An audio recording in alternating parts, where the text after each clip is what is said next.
شجر ثمر بار حسن ابن علی ہے، ایک شجر ثمر بار حسن ابن علی ہے، خود مرکز انوار حسن ابن علی ہے، خود مرکز انوار حسن ابن علی ہے۔ اغواث کتب اولیاء جس در کے بکاری، جس در کے بکاری، اغواث کتب اولیاء جس در کے بکاری، جس در کے بکاری، عظمت کا وہ مینار حسن ابن علی ہے، عظمت کا وہ مینار حسن ابن علی ہے۔ اپنوں کے لیے لطف و کرم جود و عطا ہے، اپنوں کے لیے جود و کرم لطف و عطا ہے، غیروں کے بھی غمخوار حسن ابن علی ہے، غیروں کے بھی غمخوار حسن ابن علی ہے۔ بس آل محمد کو نہیں تحت کی لالا،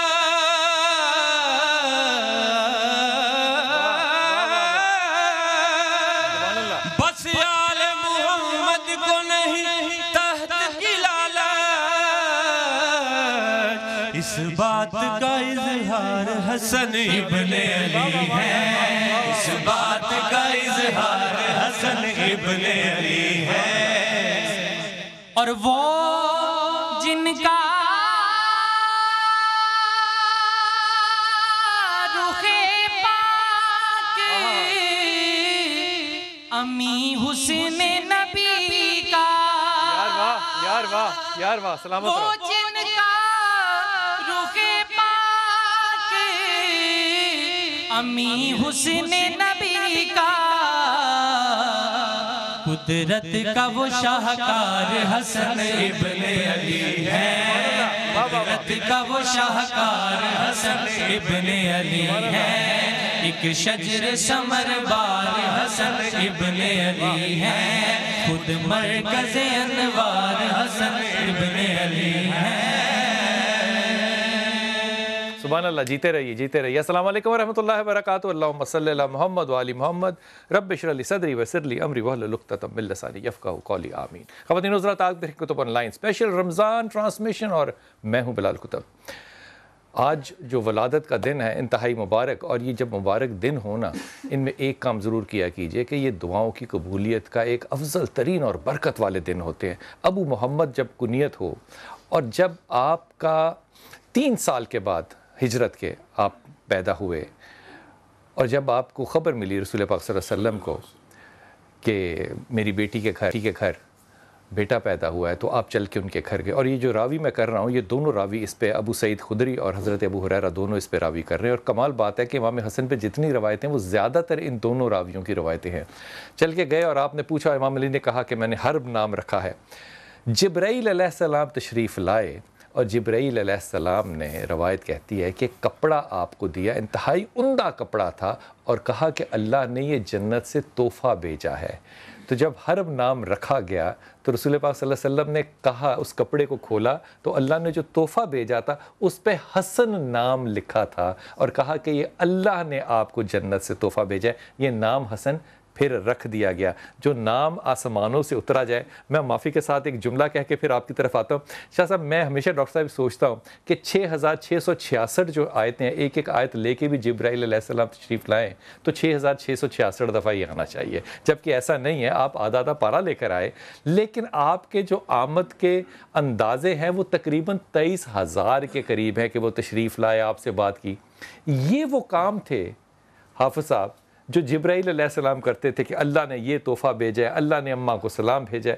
حضرت یہ جو سیرت امام حسن علیہ السلام ہے، اس پہ ہماری گفتگو ہمیشہ کم ہوتی ہے۔ چاہوں گا کہ آج اس پہ آپ اپنا دل کا وہ انداز بیان کریں جو ہم نے نہ سنا ہو۔ بسم اللہ الرحمن الرحیم۔ بلال بھائی، مسند احمد کی حدیث، حضرت علی خود راوی ہیں، کہتے ہیں جب حضرت فاطمہ کے آنگن میں پہلی بہار آئی یا پہلا پھول کھلا تو نبی محترم کو، جس کی طرف آپ نے اشارہ کیا ہے، آئے تو نبی کریم نے کہا علی کیا نام رکھتے ہو؟ کہا حرب۔ حضرت علی جنگجو تھے اور حضرت علی بہادر تھے. انلذی سمتنی امی نام بھی رکھنا تھا. کلیسی غابات کریہ المنظر. ان کے اپنے اشعار ہیں اس طرح جوشیلے اور طاقت والے. نبی کریم نے کہا بل حسن. اچھا پھر بیٹا پیدا ہوا کہا حرب, کہا بل حسین. پھر بیٹا پیدا ہوا کہا حرب, کہا بل محسن. اور نبی کریم نے جو تمثیل پیش کی وہ کتنی عمدہ ہے. کہا میں تیرے ساتھ وہ معاملہ کر رہا ہوں جو موسیٰ نے ہارون کے ساتھ کیا تھا, شبر شبیر اور نام رکھ کے. واہ واہ واہ. میں, اور یہ حدیث صحیح ہے, نبی کریم نے کہا میری تیرے ساتھ وہی نسبت ہے جو موسیٰ کی ہارون کے ساتھ نسبت ہے. علی بتا میرے بعد نبی نہیں آنا.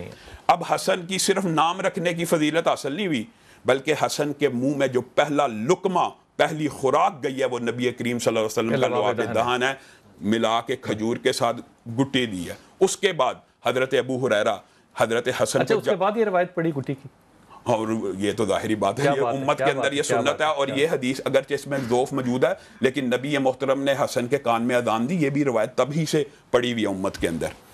حضرت ابو ہریرہ نبی کریم صلی اللہ علیہ وسلم کی معمولات کو دیکھا کرتے تھے. حسن آئے, کہا حسن رکیے. کہا کیوں رکوں؟ کہا اپنی قمیض کو اٹھائیے. کہا کیوں اٹھاؤں؟ کہا میں وہاں بوسہ لینا چاہتا ہوں جہاں پہ میں نے محمد صلی اللہ علیہ وسلم کو بوسہ لیتا دیکھا ہے. اور جب انہوں نے قمیض اٹھائی, اللہ کی قسم حضرت ابو ہریرہ نے ناف کے اوپر بوسہ لیا. اور ناف کے اوپر بوسہ لینا تھوڑا سا معیوب سمجھا جاتا ہے ویسے, لیکن ناف پہ بوسہ لیا. اور حضرت امیر معاویہ بیان کرتے ہیں, جن کے ساتھ سمجھتے ہیں لوگ, حضرت امیر معاویہ نے کہا اللہ کی قسم میں نے رسول اللہ کو حسن کے ہونٹوں پہ بوسہ دیتے ہوئے دیکھا ہے, اور جس ہونٹ کے اوپر نبی محترم بوسہ دے دیں اس کے اوپر تو جہنم کی آگ حرام ہو جاتی ہے. آپ بتائیں حضرت حسن کی سیرت کے اندر حضرت حذیفہ کا کتنا مشہور واقعہ ہم تک یہ حدیث پہنچی. حضرت حذیفہ بیان کرتے ہیں کہ والدہ کے ساتھ کچھ بات ہوئی, میں گیا, میں کہا نبی کریم صلی اللہ علیہ وسلم سے والدہ اور اپنی معافی کی دعا کروا لیتا ہوں. آپ نے جو فرشتے کی نزول کی بات کی ہے, کہا مغرب اور عشاء پڑھی, ایک بندہ آیا نبی کریم سے کچھ بات کر کے چلا گیا. میں نے نبی کریم سے دعا کی, نبی کریم نے میرے حق میں مغفرت کی دعا کی اور کہا حذیفہ پتہ ہے کون آیا تھا؟ یہ آسمان سے ایک فرشتہ نازل ہوا ہے جو آج سے پہلے کبھی نہیں اترا, اور اس نے مجھے آ کے کہا ہے کہ حسن جنت کے سرداروں میں سے ایک سردار ہے نوجوانوں کے, اور فاطمہ اس کی والدہ عورت جنت میں عورتوں کی سردار ہے. ہاں دیگر روایات سے یہ بات ضرور پتہ چلتی ہے حسن و حسین جنت کے سردار ضرور ہیں, لیکن کسی کو یہ مغالطہ نہ ہو اس لیے استثناء بھی بیان کیا, سوائے یحییٰ اور عیسیٰ علیہ السلام جو آپس میں خالہ زاد ہیں, وہ تو ویسے ہی نبی ہیں, رسول ہیں, اس لیے یہ نہ سمجھا جائے کہ یہ ان کے بھی سردار ہیں. سبحان اللہ. حضرت میں حضرت ابو ہریرہ سے ہی روایت آپ کو پیش کر رہا ہوں کہ حضرت ابو ایک تو یہ پیٹ پہ کہا کہ کرتا اتاری, کیونکہ وہ بچے تھے, چھوٹے تھے, کہا کہ میں اس کو چوموں گا. آپ نے کہا کہ رسول, کیا خوبصورت بات حضرت ابو ہریرہ کہتے ہیں کہ فرماتے ہیں کہ میں نے رسول کو کہتے ہوئے سنا کہ یا اللہ میں ان سے پیار کرتا ہوں, کیونکہ میں ان سے پیار کرتا ہوں تو بھی ان سے پیار کر. اب یہاں بات رک جانی چاہیے تھی, اللہ کو کہہ رہے ہیں نبی پاک, لیکن یہاں بات رکی نہیں. اگلا جملہ کیا کہا, جو ان سے پیار کرے اے اللہ تو ان سے بھی پیار کر. تو ہم ان لوگوں میں سے ہیں جو کہ ان سے بھی پیار کرتے ہیں, اس لیے تاکہ اللہ ہم سے پیار کرے. بسم اللہ. حضرت امام حسن رضی اللہ تعالی عنہ آج سے 1437 برس قبل پہ تشریف لائے اس دنیا میں. حضرت فاطمہ رضی اللہ تعالی عنہ اس امر کی راویہ ہیں کہ نبی کریم صلی اللہ علیہ وآلہ وسلم کے آخری ایام آپ دونوں کو لے کر نبی کریم صلی اللہ علیہ وسلم کے پاس آئیں, حاضر ہوئیں اور فرمایا انہیں کچھ عطا کیجئے, انہیں کچھ عطا کیجئے, دے کے جائیے, دیتے ہوئے جائیے. آپ نے فرمایا یہ حسن جو ہے یہ میری ہیبت اور سرداری کا وارث بنے گا. یہ میری ہیبت اور روب کا اور سرداری کا وارث بنے گا. سرداری یہ وصیت کر رہے ہیں نبی کریم صلی اللہ علیہ وسلم دے رہے ہیں. حضرت فاطمہ کے طلب کرنے کے اوپر عطا ہو رہا ہے. اور جو حسین رضی اللہ تعالی عنہ ہیں ان کے بارے میں فرمایا کہ یہ میری جرت اور سخاوت کا امین بنے گا. تو ہم ان دونوں شہزادوں کی جب زندگی کو دیکھتے ہیں تو نبی کریم صلی اللہ علیہ وآلہ وسلم کی جو عطا ہے وہ بدرجہ اتم ان دونوں صحابیوں میں اور ان دونوں نواسوں میں. آپ دیکھیں میں نے یہ صحابی اور نواسے, ایک طرف نواسے ہیں اور ساتھ ہی آپ صحابی ہیں, دونوں کے دونوں صحابی ہیں. حضرت امام حسن بھی صحابی ہیں, حضرت امام حسین اور حضرت امام حسن رضی اللہ تعالی عنہ. کمال جائیے 7 برس نبی کریم صلی اللہ علیہ وآلہ وسلم کا ساتھ میسر ہوا, اور ان 7 برسوں میں آیت مبالہ ہے, آیت قصا ہے, کون کون سی ایسی آیت جو امت کو نہیں دے کر گئے، جو امت کو نہیں دے کر گئے، اس میں حضرت امام حسن برابر کے شریک ہیں. اور پھر دیکھیے آیت مبالہ کو ہم جب دیکھتے ہیں تو حضرت امام حسن رضی اللہ تعالی عنہ اپنی آنکھوں سے آیت مبالہ اترتے ہوئے، کانوں سے سنتے ہوئے، اور پھر اس مبالے کے انداز کو اپنے اندر اپنے وجود میں سما رہے ہیں، سموتے ہوئے وہ اس پورے کے پورے واقعے کو آگے چل کے بیان بھی فرماتے ہیں. اور پھر ہم دیکھتے ہیں حضرت امام حسن رضی اللہ تعالی عنہ ایک طرف آپ کی باقی تمام امور، لیکن آپ کا علم، آپ کی جامعیت اور آپ کو زہد و تقوی بھی کسی سے ڈھکا چھپا نہیں ہے. ڈاکٹر صاحب اس پہ آؤں گا، اس پہ دوبارہ آتا ہوں، لیکن ایک بات کہوں گا کہ آپ اس کو شامل کیجئے گا اپنی گفتگو میں. حضرت سبحان بن نعمان جو ہیں، ان کا باغ تھا، تو وہاں سے امام حسن جو ہیں وہ گزر رہے تھے، تو ایک کتے کے ساتھ ایک آدمی غلام بیٹھا ہوا جو حفاظت پہ تھا، وہ ایک لقمہ خود کھاتا ڈاکٹر صاحب اور ایک کتے کو کھلاتا، ایک خود کھاتا، ایک مدینے میں کتے نہیں ہوتے. تو آپ نے امام نے سوچا کہ یہ کتا یہاں پر کیسے آیا، تو اس سے پوچھا جا کے کہ یہ کتا کیسے آیا ہے. اس نے کہا میں نے بھی یہی سوچا تھا کہ یہاں کتے نہیں ہوتے، یقیناً یہ باہر سے آیا ہے، مہمان ہے، مجھے حیا، غلام کہہ رہا ہے کہ میں کھانا کھاؤں اور کتا میرے سامنے بیٹھا دیکھ. یہ ادا امام کو پسند آئی. آپ گئے حضرت ثوبان کے پاس اور ان سے کہا کہ آپ اپنا باغ بیچ دیجیے. ان سے باغ خرید کر آئے، خرید کر آتے ہیں ڈاکٹر صاحب باغ کو، اور آ کر اس غلام کو کہتے ہیں کہ یہ باغ میں نے تجھے ہدیہ کیا. غلام کا کردار دیکھیے، دسترخوان کا بڑا ہونا ایک بات ہے، یہ جب استاد بڑا ہونا تو تربیت میں چھوٹے چھوٹے پودے بھی جو ہے نا وہ بھی استاد ہوتے ہیں. اب اس غلام نے کیا کہا؟ اس نے کہا آپ نے امام یہ مجھے ہدیہ کس طرح کیا؟ کہا اللہ کے نام پہ کیا. کہا میں نے پھر اللہ کے نام پہ اس کو ہدیہ کر دیا، یہ میں نے بخش دیا لوگوں کو، لوگ اس سے فائدہ اور نفع اٹھائیں. یہ غلام تھا جس نے یہ کام کیا. امام کا دسترخوان بہت بڑا اور بہت وسیع ہے. بسم اللہ الرحمن الرحیم. امام حسن علیہ السلام کے جود و سخا کا یہ عالم تھا کہ کریم اہل بیت علیہم السلام کے نام سے مشہور ہیں. کریم ایک سخی ہے، کریم ہے. سخی وہ ہوتا ہے جو خود بھی کھاتا ہے، دوسروں کو بھی کھلاتا ہے. کریم اسے کہتے ہیں جو خود بھوکا رہتا ہے، دوسروں کو کھلاتا ہے. یہ کرم ہے، یہ کریم اہل بیت ہیں. اور یہی وجہ ہے کہ آپ نے 2 مرتبہ تو اپنا سارا مال و متاع اللہ کی راہ میں قربان کر دیا، اور 3 مرتبہ آدھا مال اللہ کی راہ میں قربان کر دیا. اور پھر آپ کا وہ دسترخوان جو دسترخوان امام حسن علیہ السلام کے نام سے جاری ہوا، وہ آج تک مدینہ منورہ میں اسی طرح جاری و ساری ہے. اور آج بھی ان کے نام پہ دسترخوان ہر روز بچتا ہے. حضرت امام حسن مجتبی علیہ السلام اسی نسبت سے پاکستان میں بھی بچتا ہے، وہ نسبت کی مدینہ کے حوالے سے عرض کر رہا ہوں. تو ایک شخص جو ہے وہ اسی باغ کے کنارے سے گزرتا ہے، بھوکا ہے. ایک شخص تو دیکھتا ہے جو مزدوری کر رہا ہے، کہا مسافر ہوں، بھوکا ہوں. کہا کہ وہ کھجور کے درخت سے روٹی اویزہ ہے، اسے کھول کے کھا سکتے تو کھا لو. اتاری روٹی اتنی خشک تھی، توڑتا تھا، ٹوٹتی تھی، ٹوٹ جاتی، چبائی نہیں جاتی تھی. جب یہ صورتحال حضرت امیر المومنین علی بن ابی طالب علیہ السلام نے دیکھی تو فرمایا لگتا ہے نرم و نازک کھانے کے عادی ہو، یہ روٹی تم سے نہیں کھائی جائے گی، یہیں رکھ دو، مدینہ میں چلے جاؤ، حسن ابن علی کا دسترخوان پوچھ لینا، تمہیں تیری پسند کے کھانے مل جائیں گے. وہ روٹی وہیں رکھ کے آ گیا دسترخوان امام حسن علیہ السلام پہ. اب ایک لقمہ کھاتا ہے، ایک اب آ کے نیچے چھپاتا ہے، ایک کھاتا ہے، ایک چھپاتا ہے. تو امام کی جب نظر پڑی تو فرمایا چھپا کیوں رہے ہو؟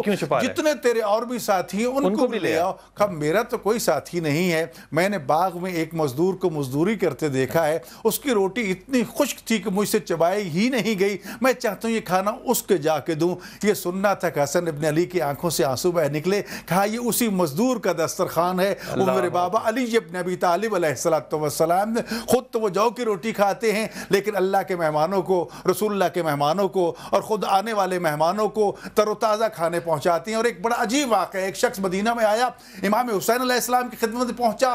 وہاں آپ بھی روزے کے ساتھ ہیں، آپ کے اصحاب بھی روزے کے ساتھ ہیں، کوئی نماز میں ہے، کوئی تسبیح میں ہے، کوئی تقدیس میں ہے. امام حسن علیہ السلام کے ہاں آتا ہے تو وہاں کھانے ہیں، وہ لنگر چل رہا ہے، خوشی خوشی کی باتیں ہو رہی ہیں. پریشان لوگ کہتے ہیں فرزند رسول مجھے سمجھ نہیں آتی کہ آپ کی سنت پہ عمل کروں یا مولا حسین کی سنت پہ عمل کروں. فرمایا میرا بھائی حسین جب وہ روحانی غذا مہیا کرتا ہے، میں جسمانی مہیا کرتا ہوں، اس پہ بھی عمل کرو، اس پہ بھی عمل کرو. تو یقیناً یہ کریم اہل بیت کی سخاوت اتنی زیادہ ہے کہ آج بھی دنیا میں اسی نسبت سے دسترخوان بچتے ہیں. آج کے دن میں سمجھتا ہوں کروڑوں مقامات پہ دسترخوان امام حسن کے نام پہ بچھے ہوئے ہیں اور امام حسن کے نام کے لنگر چل رہے ہیں. یقیناً یہ وہ کریم ہے کہ جس کی زندگی میں بھی سخاوت تھی, جس کے زندگی کے بعد بھی سخاوت تھی, اور قیامت تک ان کے نام سے سخاوت چلتی ہے. شبہات کی طرف لے کے جانا چاہتا ہوں. امام علی کرم اللہ کا جیسے انہوں نے ذکر کیا کہ وہ روٹی خشک تھی, تو ایک صحابی نے پوچھا امام علی کرم اللہ سے ایک دفعہ کہ یہ روٹی اتنی خشک کیوں کھاتے ہیں آپ؟ لوگوں کو اتنا اچھا کھلاتے ہیں تو خشک کیوں کھلاتے ہیں آپ بھی اچھا کھا لیا کریں. دل میں محبت تو ہوگی نا امام علی کرم اللہ کی. امام علی کا جو جواب تھا ڈاکٹر صاحب وہ کمال تھا. کہا کیا تم نہیں چاہتے کہ میں جب نبی سے ملوں تو بالکل اسی حالت میں ملوں جس حالت میں مجھے وہ چھوڑ کے گئے ہیں. یہ شبہات ہے, جیسے چھوڑ کے وسائل ہیں لیکن میں نے وہی سنت اختیار کرنی ہے جس طرح. ویسے میں ایک بات کہنا یہ چاہتا ہوں, اس کی طرف بھی آتا ہوں کہ نبی محترم صلی اللہ علیہ وسلم یا عموماً آپ بھی ہم بھی اپنے بچوں کو پیار کرتے ہیں, بوسہ دیتے ہیں, گلے لگاتے ہیں, لیکن پیار کا جو انداز حسن و حسین کے ساتھ نبی محترم نے کیا, آپ بتائیں تاریخ میں ملتا ہے نبی کریم صلی اللہ علیہ وسلم ان کو سونگا کرتے تھے؟ ماں کا نہیں ملتا. بتائیں, ماں کا نہیں ملتا. سونگنا محبت کا کون سا انداز ہے؟ اور کہا یہ میری خوشبو ہے, جنت کے دو پھول ہیں, یہ دنیا کے اندر خوشبودار دو پھول ہیں. اور ان کو آتے دیکھا خطبہ دے رہے ہیں. آپ کو پتا نا جمعے کے اندر نبی کریم نے کہا جو صف کو بھی توڑے لگا برکت کر رہا ہے. دونوں آ رہے ہیں, نبی کریم خطبہ چھوڑ کے ان کی طرف بڑھ کے آگے کہتے ہیں انما اموالکم واولادکم فتنہ, بے شک مجھے خطرہ تھا کہیں میرا حسن گر نہ جائے, میں نے آگے آ کے پکڑ لیا, یعنی کہیں گر نہ جائے. اور حضرت محمد رسول اللہ صلی اللہ علیہ وسلم جب سجدہ کیا کرتے تھے, حسن ان کی پشت پہ سوار ہو جاتے تھے. اب جو شبہات کی بات آئی ہے نا, وہ یہاں سے نکلتی ہے. نبی کریم سجدہ لمبا کرتے تھے, اور بعض روایات میں یہ بھی آتا ہے نبی کریم صلی اللہ علیہ وسلم ان کو جھولے دیا کرتے تھے, تو وہ کہتے تھے کہ دیکھو کتنی عمدہ میں تمہاری سواری ہوں اور تم کتنے عمدہ سوار ہو. ایک مرتبہ حسن کو دیکھا, حضرت ابو بکر حضرت علی کٹھے جا رہے ہیں. نبی کریم صلی اللہ علیہ وسلم کی سنت کو زندہ کرنے کے لیے حضرت ابو بکر نے حضرت حسن کو پکڑا اور کہا علی, دوستی, ایک فرینکنس, تیرے سے اس کی شکل نہیں ملتی, یہ سراپا سارا محمد کا ہے, اور اس وجہ سے میں اس کو چوم رہا ہوں, علی کے بیٹے ہونے کی وجہ سے نہیں, محمد کا نواسا ہونے کی وجہ سے. اور اس کو اپنے کندھے پہ سوار کیا اور کہا میں محمد رسول اللہ صلی اللہ علیہ وسلم کی سنت زندہ کر رہا ہوں. جب ایک بندے نے نبی کریم سے پوچھا تھا کتنی عمدہ سواری ہے حسن کی, تو نبی کریم نے کہا تھا دیکھ سوار کتنا اعلیٰ ہے. وقفہ لیں گے, واپس آؤں گا. اور کیا خوبصورت بات ہے, بڑا بیٹا جو ہے وہ سر سے دھر تک اپنے نانا جیسا ہے, اور دوسرا بیٹا جو ہے وہ دھر سے پاؤں تک اپنے نانا جیسا ہے. اللہ تعالیٰ اس شبہات کو قائم رکھے اور ہمیں اس پہ چلنے کی توفیق عطا کرے.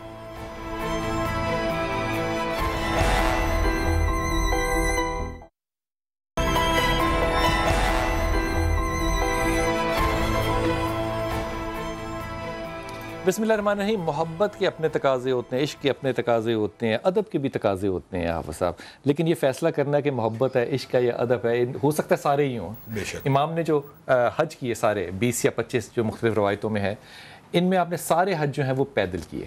وہ ایک حج میں آپ نکلے ڈاکٹر صاحب, تو راستے میں ایسا ہوا کہ جو سامان والے اونٹ تھے وہ پیچھے رہ گئے اور آپ جو تھے وہ آگے چلے گئے. تو غلام سے پوچھا کہ کچھ کھانے پینے کو یا کچھ نہیں تھا, تو ایک خیمے میں گئے جہاں پہ ایک بڑھیا ملی آپ کو. اس بڑھیا سے کہا کہ کچھ کھانے کو ہے. اس نے کہا میرے پاس بکری ہے تو اس کا تازہ دودھ آپ کو دھو دیتی ہوں. دودھ پیا آپ لوگوں نے. کہا کھانے کو کچھ ہے. اس نے کہا اسی بکری کو ذبح کر دیتی ہوں. اسی بکری کو ذبح کر دیا. وہ کھا کے وہاں سے جب آنے لگے تو آپ نے امام حسن نے کہا اس سے کہ ہم قریش لوگ ہیں, مدینے آنا ہو تو ہم سے ضرور ملنا ہے. بہت عرصے کے بعد وہ عورت جب بہت ہی زیادہ زوال پذیر ہو گئی تھی, اور اس بات کو اس کے شوہر نے پسند نہیں کیا تھا بالکل بھی کہ تو نے یہ کیا کیا, مہمان نوازی میں جو بکری ہے وہ دے دی. وہ امام کو ڈھونڈتی ہوئی جب وہاں پہ پہنچی, اس بات کو مختصر کر رہا ہوں, امام کو ملی تو امام نے اس کو ہدیتاً 1000 بکری اور 1000 دینار دیے. 1000 بکری ڈاکٹر صاحب کہنے کی بات ہے, پوری وادی 1000 بکریوں سے بھر جاتی ہے. تو اس کے بعد جب وہ جانے لگی تو کہا کہ نہیں تو میرے بھائی حسین سے بھی ملتی جا. تو امام حسین کے پاس گئی تو پوچھا کہ حسن نے کیا دیا. انہوں نے کہا یہ دیا. انہوں نے کہا اچھا میری طرف سے بھی 1000 بکری اور 1000 دینار لے کے چلی جا. اب امام نے یہاں بھی اس کو اکیلے نہیں چھوڑا. اس کے بعد انہوں نے کہا کہ اچھا تو ایسا کر کہ عبداللہ ابن جعفر کے پاس اب جا, اس کو بھی ملتی ہوئی جا. وہ عبداللہ ابن جعفر کے پاس جب گئی تو کہا تمہیں کیا کیا دیا. کہا 1000 بکری انہوں نے دی, 1000 بکری حسین نے دی, دینار 1000 دی, 1000 دیے. انہوں نے کہا اچھا 2000 تیرے پاس بکری ہوگی, 2000 دینار ہو گئے, میری طرف سے بھی 2000 بکری اور 2000 دینار لے. وہ 4000 بکری اور 4000 دینار لے کے مدینہ سے رخصت ہوئی. ایک بکری کے بدلے, ایک بکری کے بدلے. اگر مخلوق کی جود و سخا یہ ہے تو رب کی کیا ہوگی. کیا جملہ کا ہے, واہ واہ واہ واہ واہ واہ. مخلوق ایک وقت کا کھانے کے یہ جملہ ذرا سننا ہے. کیا کہا ہے کہ اگر مخلوق کی جود و سخائے یہ مخلوق ہے اور خالق کی کیا ہوگی. میں ایک بات کہنا چاہتا ہوں کہ ایک صحیح روایت سیر اعلام النبلاء میں موجود ہے, وہ یہ ہے کہ ایک مرتبہ حسن اور حسین کی لڑائی ہوگی, تو نبی کریم صلی اللہ علیہ وسلم کہنے لگے حسن پکڑ ذرا اس کو, پکڑ یہاں سے پکڑ. حضرت عائشہ نے کہا آپ کیا کرتے ہیں, بڑے بچے کی سائیڈ لے رہے ہیں. عرب میں معمول تھا کہ چھوٹے بچے کی سائیڈ لی جاتی ہے. کہا تجھے کیا پتا, جبریل حسین کی سائیڈ لے رہا ہے. اور میں آپ سے کہہ رہا تھا نا, جبریل کئی کاموں کے لیے دنیا میں اترتے, صرف وہ وہی لے کر نہیں آتے. بے شک, کیا بات ہے, کیا بات ہے. ڈاکٹر صاحب آپ کی طرف توجہ دلواؤں گا, یہ جو مقابلتاً ہم کرتے ہیں, مثال کے طور پہ مجھے اس وقت وہ تختی یاد آ رہی ہے, جب وہ لکھی تو سیدہ کے پاس گئے کہ کس کی زیادہ تختی اچھی ہے, تو کہا پتہ نہیں علی فیصلہ کرے گا. علی کے پاس گئے, کہا میں نہیں فیصلہ کر سکتا, نبی فیصلہ کرے گا. نبی کے پاس گئے تو جبرائیل علیہ السلام آئے, کہا یہ 7 موتی ہیں, ان کو ہوا میں پھینکیے, جس کی طرف زیادہ گرے اس کی تختی, اس کی خوش خطی زیادہ اچھی ہے. 3 گرتے ہیں, 3 گرتے ہیں, اور آخری درمیان میں سے آدھا ہوتا ہے, ادھر گرتا اور ادھر گرتا ہے. یہ انصاف اللہ کا ہے, یہ اللہ کا ہے, جبرائیل علیہ السلام لے کر آئے. ڈاکٹر صاحب یہ جو سیرت پہ ہم بات کرتے ہیں, کیا ہم حق پورا کرتے ہیں سیرت کا؟ دیکھیں یقیناً ایک تو حق ادا نہیں ہو پاتا, لیکن کچھ چیزیں ایسی ہیں جو میں عرض کرنا چاہتا ہوں کہ جن کی نسبت ان کی طرف ہوتی ہے, حقیقت میں وہ ہمیں سکھانے کے لیے, ہمیں پیغام دینے کے لیے ایسے اعمال کیا کرتے ہیں. مثال کے طور پر نبی اکرم صلی اللہ علیہ وسلم کا استغفار کہنا یا پڑھنا یا اہل بیت کا پڑھنا, یہ کوئی ان کے گناہوں کی وجہ سے تو نہیں ہے, ہم ایک سبق سکھایا ہے. ایت تطہیر نازل ہوتی ہے, مسجد کے احکام ان پہ لاگو نہیں ہوتے, وہ ہر وقت مسجد میں آ جا سکتے ہیں, لیکن غسل بھی کرتے ہیں, وضو بھی کرتے ہیں, استحکام احکام کی خاطر کے حکم خدا کیا ہے. تو لہٰذا یہ استثنائی احکامات ہوتے ہیں. سجدے کی بات ابھی ہو رہی تھی کہ سجدے کے لیے 70 دفعہ آپ نے تسبیح پڑھ دی, تو صرف امام حسین علیہ السلام کے لیے استثنائی حکم تھا. جبرائیل امین جو ہیں وہ کبھی درزی بن کے آتے, انا خیاط الحسنین, اس لیے کہ صدیقہ کبریٰ جناب زہرا نے کہہ دیا تھا کہ آپ کے کپڑے درزی کے پاس ہیں, تو درزی بن کے جنت سے لباس لے کے, کبھی کھانے لے کے آتے ہیں, کبھی فروٹ لے کے آتے ہیں. تو وہی آپ کی بات کہ اصل تو یہ وہاں کے مقین ہیں, وَلَقَدْ مَنَّ اللَّهُ عَلَى الْمُؤْمِنِينَ إِذْ بَعَثَ فِيهِمْ رَسُولًا, جو کہا گیا کہ اللہ نے صاحبان ایمان پر احسان کیا کہ اپنے رسول کو بھیج دیا. تو یہ ان کا احسان ہے کہ یہ اہل بیت النبوت کو ہم جیسے گناہگار اور روسوں میں بھیج دیا ہے, وگرنہ یہ تو جنت ان کے بچوں کی جاگیر ہے, تو یہ جنت کے رہنے والے ہیں. تو اس لیے جنت کی نعمتیں جو مسلسل ان کی طرف آتی رہیں, اور پھر ان کے جتنے بھی اعمال و کردار ہیں, حقیقت میں ہم اس کو بیان نہیں کر پاتے. ہمیں بیان کرنا یہ کوئی چھوٹی بات نہیں ہے کہ پا پیادہ 25 حج کرتے ہیں, اور پھر رب کائنات کے حضور جب پہنچتے ہیں تو پھر تڑتڑاتے ہوئے, کانپتے ہوئے اپنے خداوند متعال کے حضور عاجز و انکساری کا مظاہرہ کرتے ہوئے طواف اعتکاف میں بیٹھے, یہی ماہ رمضان ہے, اعتکاف میں بیٹھے, روزے کے ساتھ ہیں, ایک سائل آتا ہے اس کے ساتھ چلے جاتے ہیں. کسی نے کہہ دیا آپ اعتکاف میں, حالت طواف میں, یہ چھوڑ کے چلے گئے مسجد الحرام سے باہر. کہا کہ طواف کی عبادت 2 عمرے کا ثواب یا حج کا ثواب, ایک بندہ خدا کی حاجت کو پورا کرنا, وہ کئی حج کا ثواب رکھتا ہے. وہ ایک مقروض تھا, قرض خواہ سے تنگ کر رہا تھا, میں اس کی ضمانت دے کے آیا ہوں. تو لہٰذا یہ اس سے بھی کہیں عظمت والی بات ہے. تو اصل کردار ان کا ہے, ان کی سیرت ہے, جس کو ہم نے بیان نہیں کیا. امام حسن علیہ السلام شہزادہ امن کے طور پر, پرنس کے طور پر مشہور ہے. ایک شامی آتا ہے, آپ کو گالیاں دیتا ہے, آپ سنتے رہے سنتے رہے سنتے رہے, جب جی بھر کے وہ گالیاں دے چکا, فرمایا بھوکے ہو تو کھانا کھلا دو, لباس ہے تو لباس دے دو, پیاسے تو پاؤں میں گر پڑا. کہا مجھے تو کچھ اور بتایا گیا تھا, آپ کی یہ شان کریمی, آپ کی یہ عظمت. تو یہ حقیقت میں ان کا کردار تھا. اور جیسا کہ کہا کہ امام حسن علیہ السلام کی سخاوت اپنی جگہ پر, ان کی کریمی اپنی جگہ پر. اور پہلو جو ہے نا ڈاکٹر صاحب, وہ آپ کی طرف لے کر آتا ہوں. آپ نہا دھو کر خوشبو لگا کر نئے کپڑے پہن کے باہر نکلیں, تو ایک یہودی باہر تھا, انتہائی فقیر حالت میں اور مظلوم حالت میں, بیماری کی حالت میں. اس نے جب امام کو دیکھا تو امام کو طنز کہا تمہارے, ہم نے تو سنا ہے تمہارے رب نے یہ کہا ہے کہ یہ دنیا جو ہے تو آپ لوگوں کے لیے جو ہے وہ قید خانہ ہے, ہمارے لیے یہ جنت. جواب کیا تھا؟ کہا جو مجھے اس حالت میں دیکھ رہا ہے, اگر تو اصل دیکھ لے جنت اور دوزخ, تو تجھے اندازہ ہو کہ یہ واقعی میرے لیے اس وقت قید خانہ ہے. اور تو اگر دوزخ کو دیکھ لے اور اپنی حالت دیکھ لے, تجھے اندازہ ہو کہ یہ دنیا تیرے لیے جنت ہے, وہ تیرے لیے دوزخ کیا چیز ہوگی, یہ قید خانہ ہے. یہ جو حکمت کا پہلو ہے آپ کی تعلیمات کا, اس کی طرف توجہ کیجیے گا. دیکھیے, حضرت امام حسن رضی اللہ تعالیٰ عنہ نے اپنی زندگی کے ابتدائی 7 سال نبی کریم صلی اللہ علیہ وآلہ وسلم کی معیت میں گزارے. ہر اس موقع کے اوپر جب بڑا اہم واقعہ ہے آپ نبی کریم صلی اللہ علیہ وسلم کے ساتھ ہیں، بلکہ آپ کا طریقہ کار تو یہ تھا کہ جو کچھ آپ اپنے نانا کی زبان سے سنتے تھے وہ اپنی ماں کو آ کے سنایا کرتے تھے۔ حضرت فاطمہ رضی اللہ تعالیٰ عنہ کے پاس آ کے اور پوچھتی کہ آج کیا کیا باتیں ہوئی ذرا بتاؤ تو صحیح، پھر وہ تفصیل سے وہ باتیں، اور پھر وہ بھی آپ کے ذہن میں ہوگا کہ ایک دفعہ وہ بولتے بولتے رک گئے اور پوچھا رک کیوں گئے؟ اجازت دے تو یہ میں سناؤں جی پلیز۔ کیا خوبصورت بات ہے۔ وہ آ کے سناتے تھے تو وہ لاٹھی بھی پکڑتے تھے، اماں کو بالکل نانا بن کے سناتے تھے، عمر دیکھیے ذرا، وہ سناتے۔ تو آپ نے امام علی کرم اللہ سے ایک دفعہ کہا کہ یہ سارا بچہ آ کے مجھے سناتا ہے تو یہ صحیح بھی سنا۔ اب ماں یہ نہیں ان کو ایج دے رہی کہ چھوٹا ہے، ماں کہہ رہی ہے وہی سناتا ہے جو رسول کہتے ہیں۔ تو ایک دن علی ایک جو ہے وہ امام جو ہے وہ دروازے کی اوٹ میں کھڑے ہو کے تو کہتے ہیں اچھا میں سنتا ہوں ان کو کہ یہ بچہ آ کے تو کیا سناتا ہے کہ خطبے میں نانا نے کیا کہا۔ بچہ آیا کھڑا ہوا تو ماں نے کہا آج نانا نے کیا کہا، بچہ خاموش۔ بیٹا آج نانے نے کیا کہا، بچہ خاموش۔ بیٹا آج نانے نے کیا کہا۔ امام پیدا ہی امام ہوتا ہے۔ اللہ اکبر۔ امام حسن کہتے ہیں ماں مجھے لگتا ہے ہم دونوں کو کوئی دیکھ رہا ہے۔ کیا کیا کیا کیا نزاکت ہے، کیا نزاکت ہے، پیدا ہو رہی ہے، زبان بول نہیں، کیا نزاکت ہے، کیا نزاکت ہے۔ اب آپ یہ دیکھیے، اور علی علیہ السلام فوراً باہر نکلے، گود میں لیا، بوسے دیے، پیار کیا، واقعاً میرا بیٹا جو ہے یہ ترجمان وحی الہی ہے۔ اب آپ یہ دیکھ لیجئے کہ وہ کیا رمز ہے جس نے حضرت امام حسن رضی اللہ تعالی عنہ کو یہ باور کروا دیا کہ اب ان دونوں کے مابین ایک تیسرا آدمی بھی وہاں پہ موجود ہے۔ واہ واہ واہ۔ اب وہ دیکھیے وہ کیا چیز ہے، اور یہ وہی چیز ہے جو نبی کریم صلی اللہ علیہ وآلہ وسلم کی معیت میں ہی ملتی ہے، اس کے علاوہ نہیں ملتی۔ اور پھر جو آپ نے جنت کی بات کی، اب جب جنت آراستہ ہو رہی تھی تو یہ اللہ نے وعدہ کیا کہ میں تجھے دو خوبصورت چیزوں سے آراستہ کروں گا، دو ارکان سے آراستہ کروں گا۔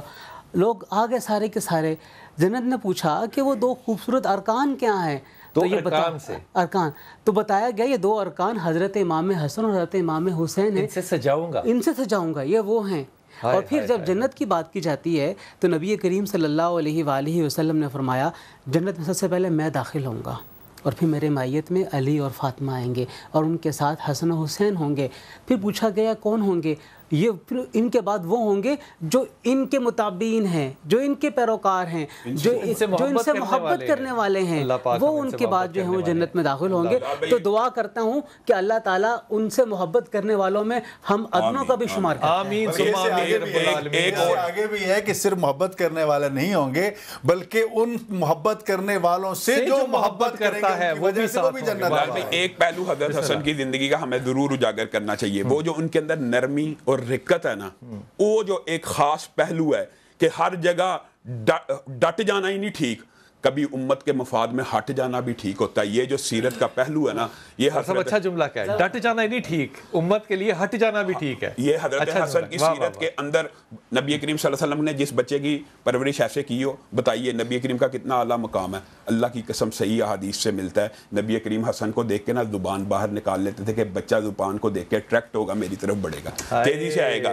یہ نرمی حضرت حسن کے اندر پیدا ہوئی بھی۔ آپ اس کے صرف 3 واقعات دیکھیں، چھوٹا مختصر کر کے سناتا ہوں۔ پہلا واقعہ، حضرت علی نے کہا اس کو کوڑے لگاؤ شرابی کو، کہا میں نہیں لگاتا، جو خلافت کی فیضیابیاں لیتا ہے، یعنی آپ تو وزیر اعظم ہیں، آپ لگائیں، میں اس کام سے دور ہوں۔ پھر دوسرا واقعہ حضرت علی کو کہا خدا کا واسطہ ہے کوفہ مت جائیں، مجھے خطرہ آپ شہید کر دیے جائیں گے۔ اور حضرت عبداللہ ابن سلام نے بھی آ کے یہی حضرت علی کو کہا تھا، تو حضرت علی کی دلیری پتہ کیا تھی؟ اللہ کی قسم تو سچ کہتا ہے، میں نے نبی محترم کے زبان سے یہ الفاظ سنے تھے کہ آپ کی داڑھی کو خون سے رنگین کیا جائے گا۔ یہ نرمی ہے، اور اسی نرمی کا آخری پہلو جو نبی کریم صلی اللہ علیہ وسلم نے کہا یہ میرا بیٹا سردار ہے، آخرت کا سردار نہیں ہے، اس دنیا کا بھی سردار ہے۔ وجہ یہ مسلمانوں کے 2 عظیم گروہوں کے مابین صلح کروائے گا۔ ساری احادیث کی کتابوں میں یہ حدیث موجود ہے۔ اس کے اندر یہ اشکال بھی رفع ہوتا ہے کہ معاذ اللہ کچھ لوگ جو سمجھتے ہیں کہ حضرت حسن نے کافروں سے صلح کر لی، نبی کریم نے کہا یہ میرا بیٹا سردار ہے جو مسلمانوں کے 2 عظیم الشان گروہوں میں صلح کروائے گا۔ بتائیے 41 سنہ ہجری میں حضرت حسن نے کس طرح ہٹ کے قربانی دی ہے کہ پوری امت ایک خلیفہ کے اوپر متفق ہوگی۔ کیا بات ہے، کیا بات ہے۔ حضور آخری جملہ، پھر منات کی طرف جاؤں گا۔ دیکھیں یقیناً اس وقت ہم جن ادوار سے گزر رہے ہیں، میں سمجھتا ہوں کہ حضرت امام حسن مجتبیٰ علیہ السلام کی سیرت کو ہمیں اپنانا چاہیے۔ ہمارے ایک بزرگ دوست گزرے ہیں، بہت ان کا یہ جملہ کہ ہمیں روٹی ڈپلومیسی پہ بھی عمل کرنا چاہیے کہ دسترخوان بچھائیں اور دوستوں کو بلائیں. خاص طور پر علماء کے بارے میں کہا کرتے تھے کہ جب یہ دونوں بھائی میرے پاس گھر میں آئیں گے، میں ان کے پاس جاؤں گا، دیکھنے والوں کے ذہن میں چیز ہے کہ جب یہ سارے اکٹھے بیٹھے تو ہم کیوں لڑ رہے ہیں. ایک پیغام ہوتا تھا. تو امام حسن علیہ السلام نے دسترخوان بچھا کے یہ بتا دیا کہ یہ بھی پیغام الہی پہنچانے کا ایک ذریعہ ہے. اور پھر یہ ہے کہ ایک دوسرے کے پاس آنا جانا، اختلاف نظر اپنی جگہ پر، لیکن اس کے باوجود جانا. امام حسن علیہ السلام مدینہ میں جاتے ہیں، امیر معاویہ آتے ہیں، بلاتے چلے جاتے ہیں، لوگوں کو انعام و اکرام دیا جاتا ہے. آخر میں کہا جاتا ہے کہ جتنا مال اہل مدینہ کو دیا ہے اتنا امام حسن علیہ السلام کو دے دو. اور پھر تھوڑا سا توقع کی کہ شاید میری سخاوت کی تعریف ہوگی. اٹھے، غلام نے جوتے آگے کیے، فرمایا کہ یہ سارا کچھ تیرا. تو پھر کہہ دیا کہ جتنا تم یعنی اتنا مال دیتے ہو تو ہم غلاموں کو دے دیا کرتے. تو یہ بھی عظمت کا ایک پہلو تھا کہ خاندان رسالت کی عظمت کیا ہے. اور پھر اس طرح شام بلاتے تو شام بھی چلے جاتے ہیں، پھر مل بیٹھتے تو مسائل بھی حل کرتے. تو لہٰذا ہمیں مل بیٹھ کے مسائل کو حل کرنا چاہیے، قریب آنا چاہیے، دسترخوان بچھانا چاہیے. اور امام حسن کے نام پہ دسترخوان بچھا کے ہم اکٹھے ہو جائیں تو میں سمجھتا ہوں کہ بہت سی دوریاں ختم ہو جائیں گی اور دشمن اپنی سازشوں میں ڈاکٹر صاحب، اس دسترخوان کا مطلب صرف روٹی کا دسترخوان نہیں ہے، یہ ادب کا بھی ہوگا، یہ روٹی ڈپلومیسی ہے. علت روٹی ہے لیکن اصل معاملہ کیا ہے، باقی معاملات کو حل کرنے کے ہے نا. اور صرف روٹی کا مطلب یہ نہیں ہے کہ بندہ آئے گا، کھائے گا، اٹھ کے چلا جائے گا. وہاں پہ بے شمار باتیں وہاں پہ کہیں جائیں گی، سنائی جائیں گی. واہ واہ واہ. حضرت ایک جملہ کہہ کے آپ سب لوگوں کا شکریہ ادا کرتا ہوں کہ امام حسن جو ہیں یہ ایک جگہ اپنے غلام کے ساتھ جا رہے تو پاؤں میں ان کے بڑے چھالے پڑے تھے، حج کا سفر تھا. تو وہاں پہ راستے میں کسی نے کہا کہ حضور کو آرام کر لیجئے. انہوں نے کہا کہ ابھی ہم کچھ عرصہ تھوڑا سا سفر اور کریں گے تو ایک حبشی نظر آئے گا، اور اپنے غلام کو کہا اس حبشی کے پاس ایک تیل ہوگا، وہ تیل اس سے لینا، تو وہ میں اپنے پاؤں پہ لگاؤں گا تو میرے پاؤں کے زخم جو ہیں وہ اس سے ٹھیک ہو جائیں گے. وہ بالکل ایسا ہی ہوا. وہ وہاں پہ ان کو حبشی نظر آیا اور انہوں نے اس سے تیل مانگا. اس نے کہا امام تیل میں اس طرح سے دوں گا کہ میری بیوی درد ذرہ میں ہے، آپ اس کے لیے دعا فرمائیے. اب غور فرمائیے کہ جو شخص آپ کو جانتے ہی نہیں ہے، راستے میں بیٹھا ہے، اس کو بھی پتا ہے کہ دعا کس کی قبول ہوگی آسمانوں پہ. بسم اللہ. پوچھئے کہ کہاں لا الہ الا اللہ، لا الہ الا اللہ، جہاں سر ہے وہاں لا الہ الا اللہ،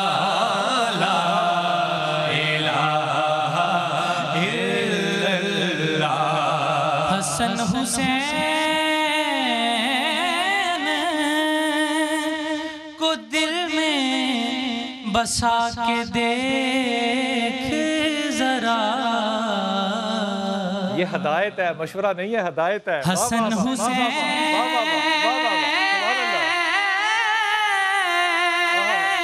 کو دل میں بسا کے دیکھ ذرا تو خود کہے گی زبان لا الہ الا اللہ، لا الہ الا اللہ. کسی نے پوچھا حسن سے کہ کچھ بچا بھی ہے،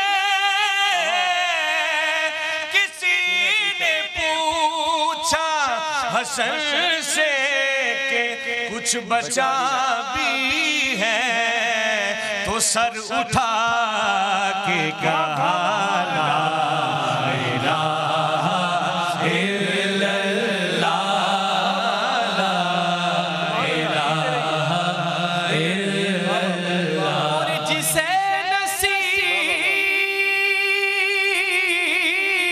نہیں ہے حب اہل بیت رسول، جسے نصیب نہیں ہے حب اہل بیت رسول، اسے نصیب کہاں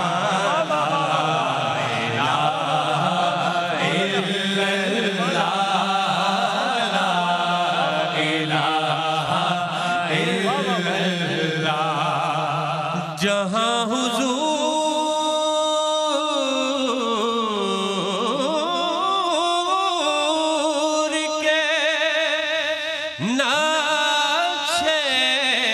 قدم وہیں پہ علی، ہائے ہائے سبحان اللہ، واہ، جہاں حضور کے نقش قدم وہیں پہ علی، جہاں حسن ہے وہاں لا الہ الا اللہ، لا